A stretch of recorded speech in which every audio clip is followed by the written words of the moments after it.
We're joined by Nikki Horn. She's with the U.S. Fish and Wildlife Service, and Tim Miller with the Missouri Department of Conservation. Thank you two for joining us today. Thanks for having us. Of course, and we're here for a very special reason. We're talking about the 43rd annual Eagle Days at Loess Bluffs. I'm wondering, what kind of activities do you have planned? Well, the main attraction is going to be live eagle shows from the World Bird Sanctuary. There'll be live eagle shows on Saturday and Sunday as well. Other activities on the auto tour include, there's going to be various viewing stations. The Department of Conservation, we're providing spotting scopes for people to get up close and personal with the eagles that are on a nest or on a muskrat mound or something like that. There's going to be some interactive activities as well. There's going to be stuff for kids, adults. There's going to be handouts, literature, all that good stuff. Sounds great, and we actually got to interact with the eagles here in person, and very cool, very interesting. It should be a cool time for kids, and with that I'm wondering, why do you think it's important for kids to learn about not just those spectacular eagles, but just wildlife in general? Well, our wildlife resources are very important. Different species of animals serve very important roles in nature. We have our eagles that kind of help keep the snow geese populations in check. Wildlife resources are very valuable in many ways. People enjoy wildlife viewing. They spend a lot of money doing it.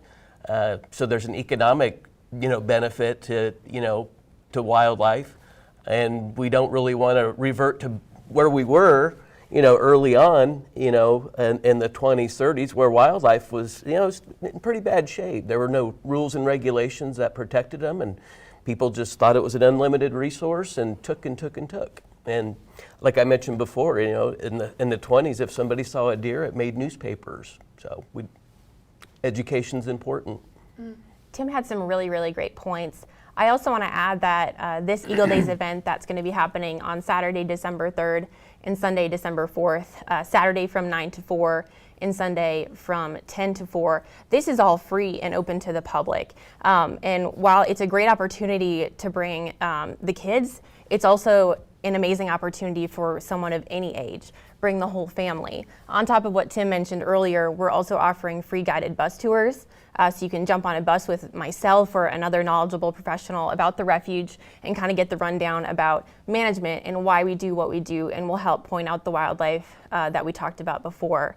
There's also going to be food vendors, arts and crafts for kids, a little bit of everything. So this could be an event for someone who is active in the outdoors or someone who has not spent a lot of time birding in the outdoors.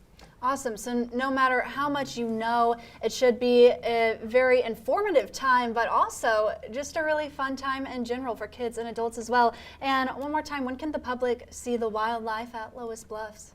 So the refuge itself is open every single day of the year. So 365 days from 30 minutes before sunrise to 30 minutes after sunset. So our hiking trails and the auto tour drive are open during all of those times. However, the event itself will take place Saturday 9 to 4, Sunday 10 to 4, but you're welcome to come and drive yourselves as well around the auto tour without participating in the event, so you can really come enjoy wildlife at any time. That all sounds great. Nikki Horn with the U.S. Fish and Wildlife Service and Tim Miller with the Missouri Department of Conservation. Thank you two again for joining us. Thank you for having us.